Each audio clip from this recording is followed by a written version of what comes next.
Lieutenant Marcus Rodriguez had always believed in discipline above all else. At 28, he commanded respect through fear rather than admiration at Naval Base Coronado. His reputation for being harsh with subordinates was well known throughout the facility, but nobody dared challenge his authority. Rodriguez viewed himself as a tough leader who separated the weak from the strong. On a humid Tuesday morning in September, Rodriguez was conducting his routine inspection of the training facilities when he noticed a new face among the personnel. Sarah Mitchell stood barely 5 feet 4 inches tall, with shoulder-length brown hair pulled back in regulation style. Her uniform was perfectly pressed, boots polished to mirror shine. But Rodriguez immediately dismissed her as another desk assignment trying to prove herself in a combat environment. Sarah had arrived at Coronado 3 days earlier with sealed orders that went directly to the base commander. Nobody knew her background or specialization.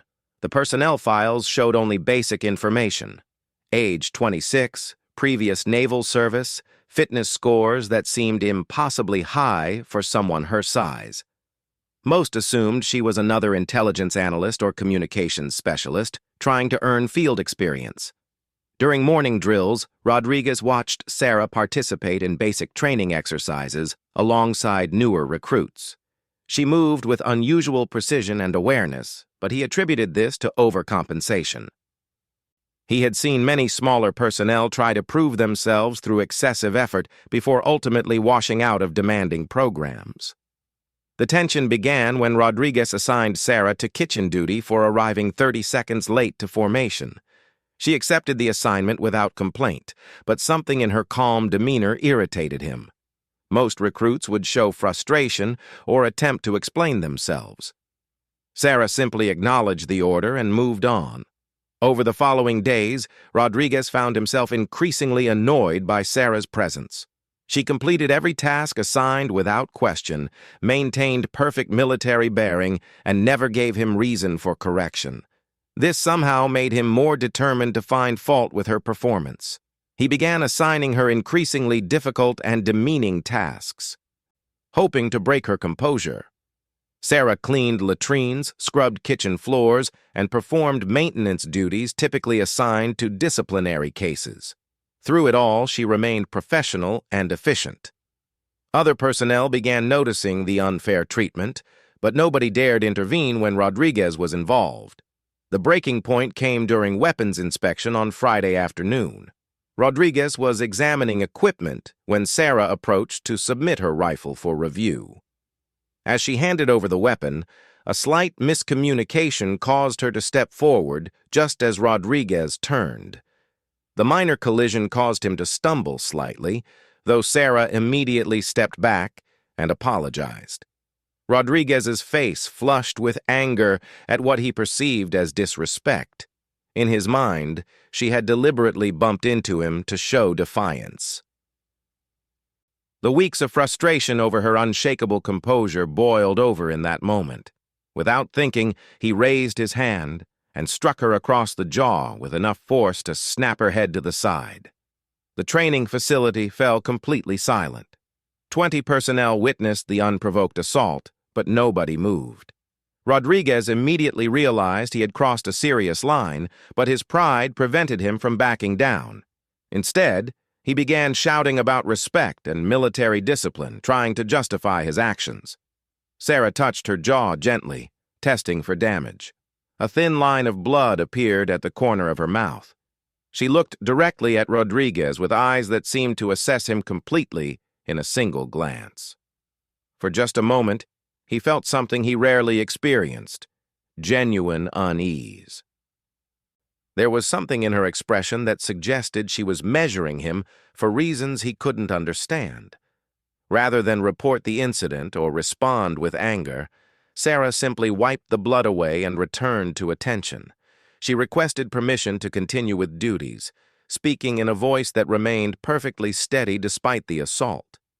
Rodriguez granted permission, but felt increasingly uncomfortable about the entire situation. That evening, Rodriguez tried to convince himself he had been justified in maintaining discipline.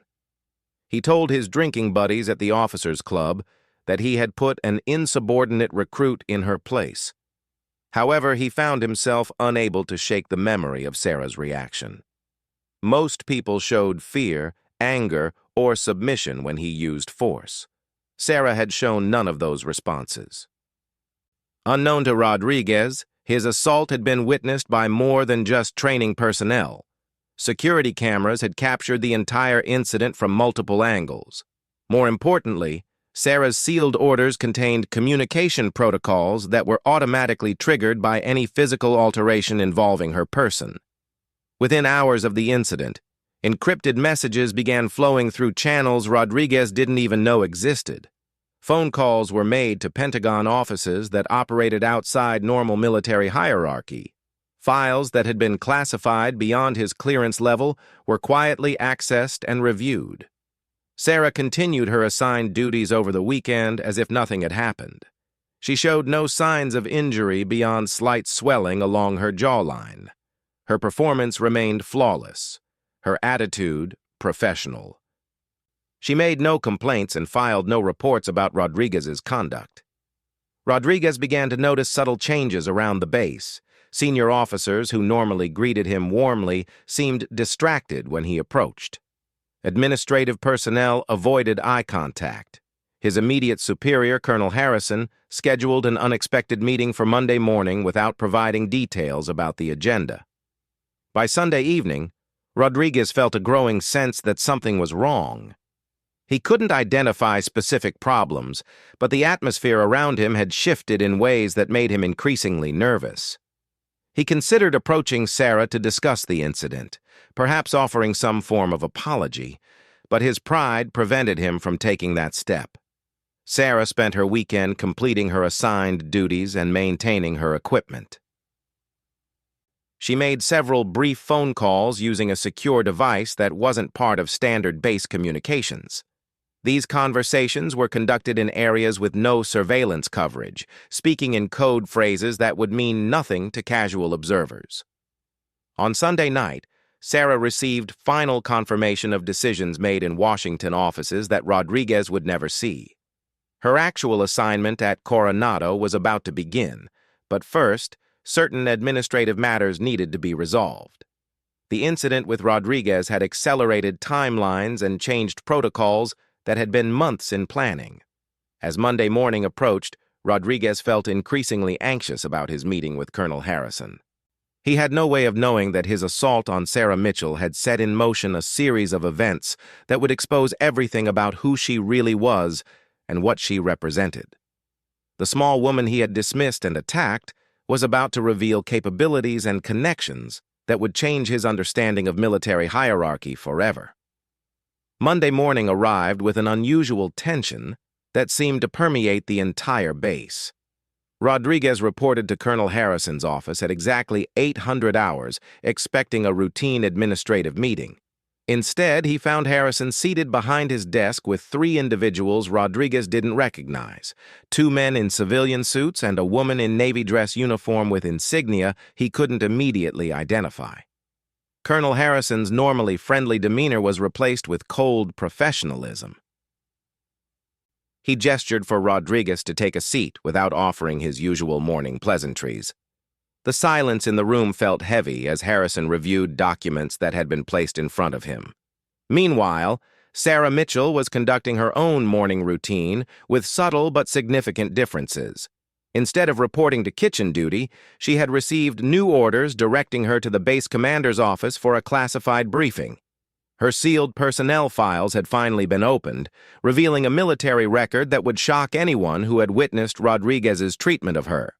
The woman Rodriguez had assigned to scrub floors and clean latrines was actually Lieutenant Commander Sarah Mitchell, a decorated Navy SEAL who had completed 3 combat deployments in classified operations.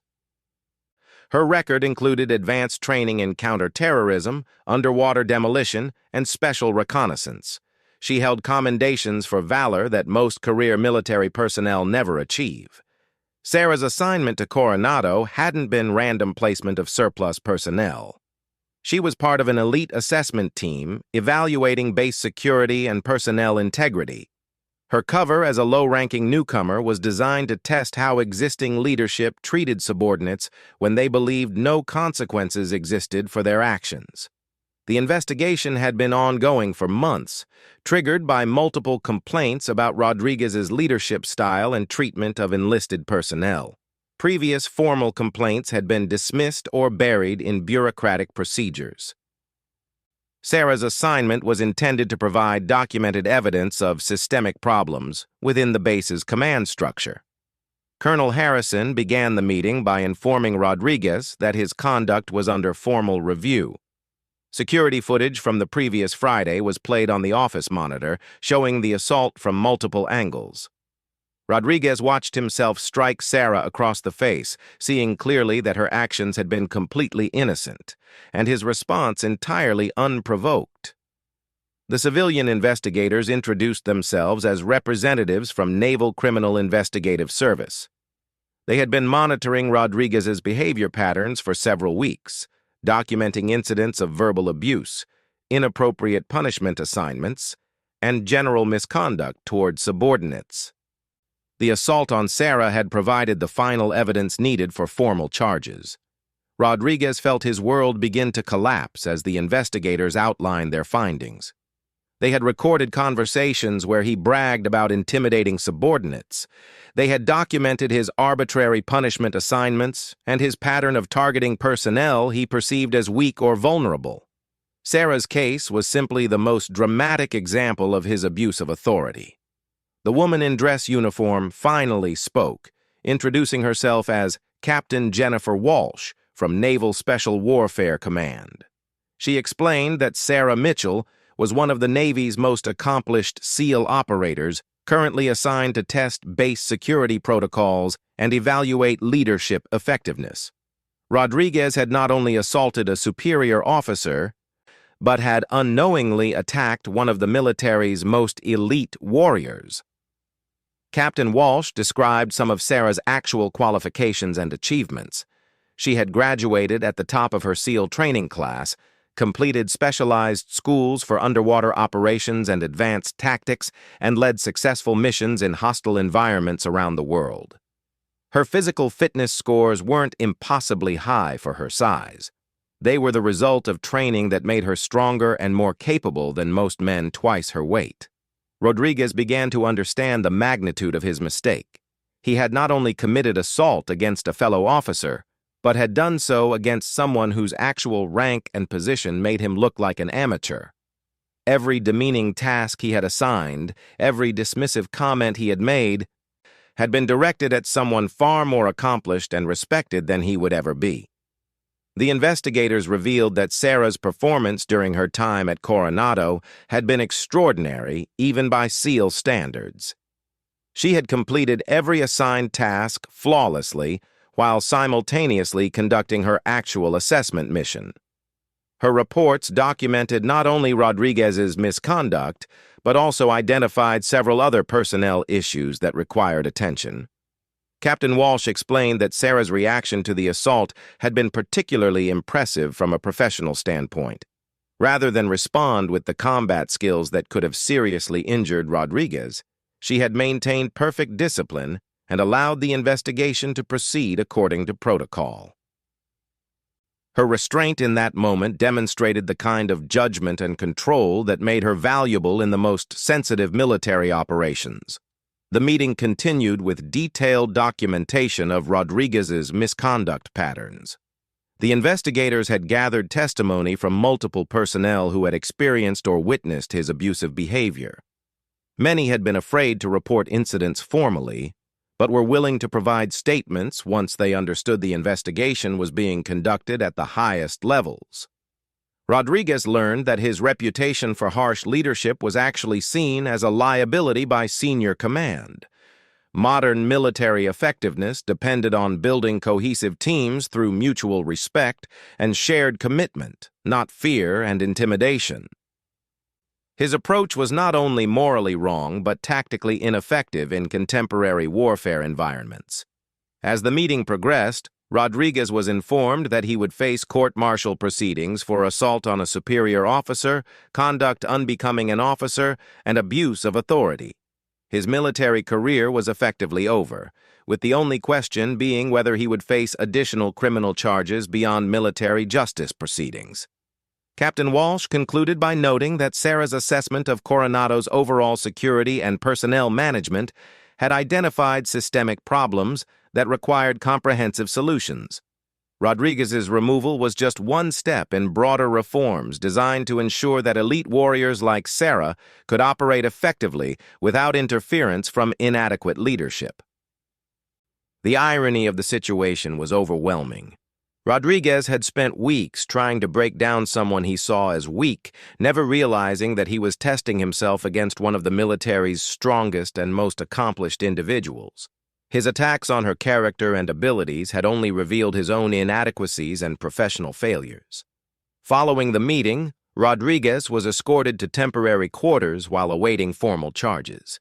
His access to base facilities was restricted, and he was prohibited from contacting other personnel involved in the investigation.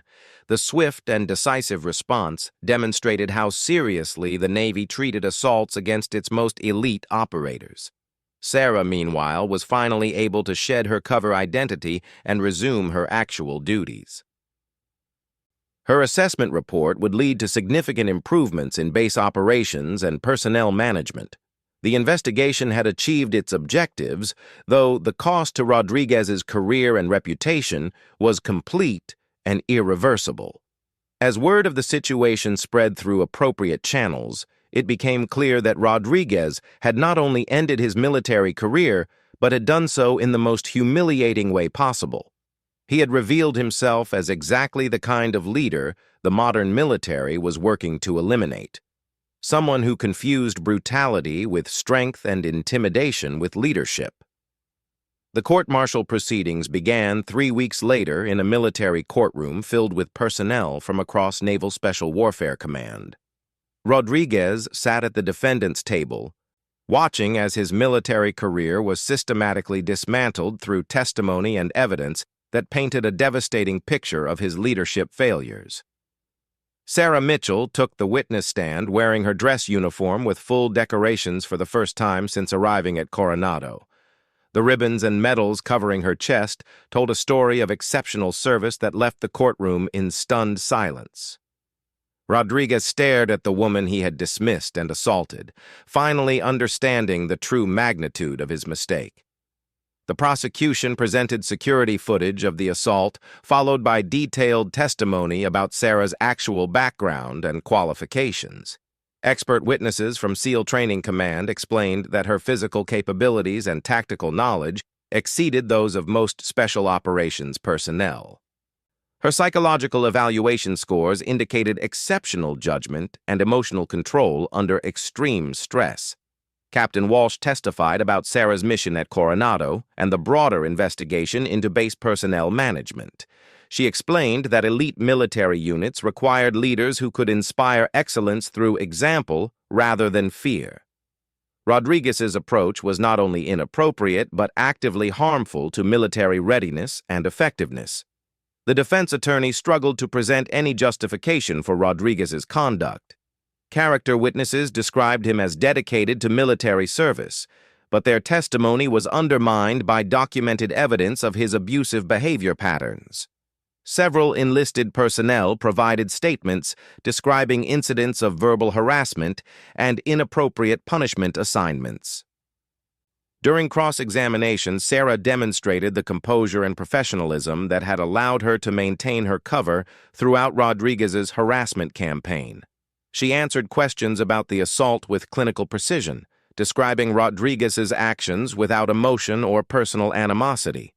Her testimony focused on facts rather than feelings, reinforcing her reputation for exceptional judgment.